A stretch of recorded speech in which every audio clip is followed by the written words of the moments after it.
Obras como El Manual Completo del Suicidio, un libro de 1993 escrito por Wataru Tsurumi y actualmente prohibido en el país. Una obra publicada en los años 60 en la que una pareja de enamorados escoge el bosque para suicidarse. Aokigahara es uno de los mejores escenarios para los japoneses donde perder la vida.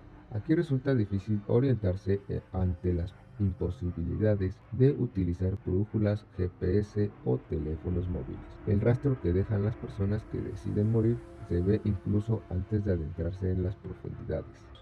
El youtuber maldito.